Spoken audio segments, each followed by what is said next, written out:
வணக்கம். ஒசூர் மாநகராட்சியில் வந்து பார்த்தீங்கன்னா தொடர்ச்சியாக நாய்களுடைய தொந்தரவு, அதே போல் ரேபீஸுடைய நோய் தாக்கத்தால் இறந்தவங்களுடைய எண்ணிக்கை அதிகமாகிட்டு இருக்கு.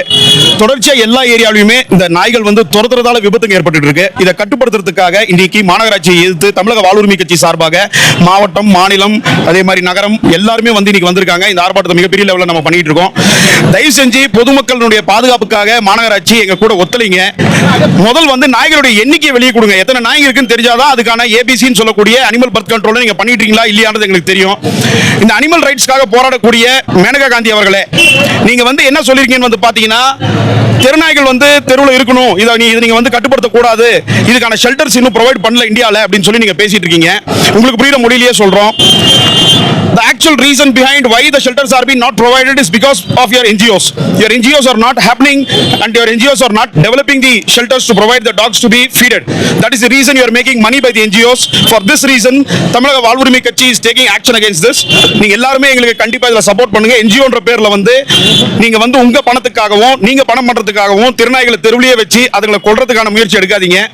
திருநாய்களுக்கு ஆன ஷெல்டர்ஸை வந்து தமிழ்நாடு கவர்மெண்ட் ப்ரொவைட் பண்ணணும். 20 கோடி ரூபாய்க்கு மேல தமிழ்நாடு கவர்மெண்ட்ல வந்து இதுக்கான ஃபண்டை ஒதுக்கி இருக்காங்க. அந்த ஃபண்ட் என்னாச்சு? அனிமல் பர்த் கண்ட்ரோலுக்கு 2023 ஆக்ஷன் கொடுத்திருக்காங்க. அப்படி கொடுத்திருக்கும் போது 2023 இருந்து நீங்க வந்து அனிமல் பர்த் கண்ட்ரோல் பண்ணிருந்தீங்கன்னா இன்னைக்கு எப்படி வந்து நாய்கள் வந்து எண்ணிக்கை அதிகமாச்சு, ஏன் அது கம்மி ஆகல? இதுதான் எங்களுடைய கேள்விக்குறி. அதனால கட்டாயமா நீங்க வந்து முதல் எண்ணிக்கையை வெளியே கொடுங்க. எத்தனை நாய்க்கு அனிமல் பர்த் கண்ட்ரோல் பண்றீங்க, எத்தனை நாய்களுக்கு வந்து ரேபீஸ் ஸ்டெரிலைசேஷன் பண்ணிட்டு இருக்கீங்க, இந்த எல்லா ரிப்போர்ட்டையும் கிருஷ்ணகிரி மாவட்ட சார்பாகவும் ஒசூர் மாநகராட்சி சார்பாகவும் எங்களுக்கு வந்து கலெக்டர் மூலமா இந்த ரிப்போர்ட்டை வெளியிடணும். இது மூலமா அனிமல் பர்த் கண்ட்ரோல் உண்மையாலுமே நடந்திருக்கு அப்படின்னா நாய்களுடைய எண்ணிக்கை ஏன் குறைஞ்சு அதிகமாயிட்டு இருக்கு அப்படின்றதுக்கு நீங்க வந்து உத்தரவு கொடுத்தே ஆகணும்.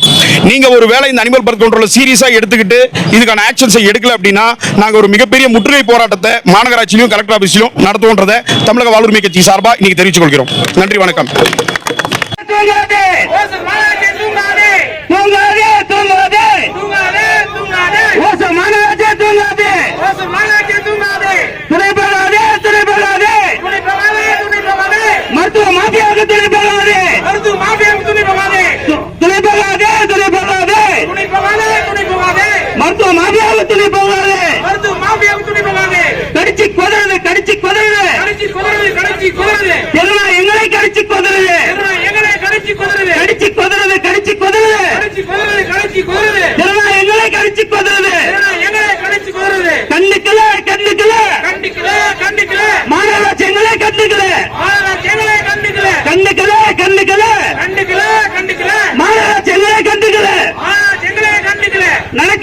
நடக்க முடியல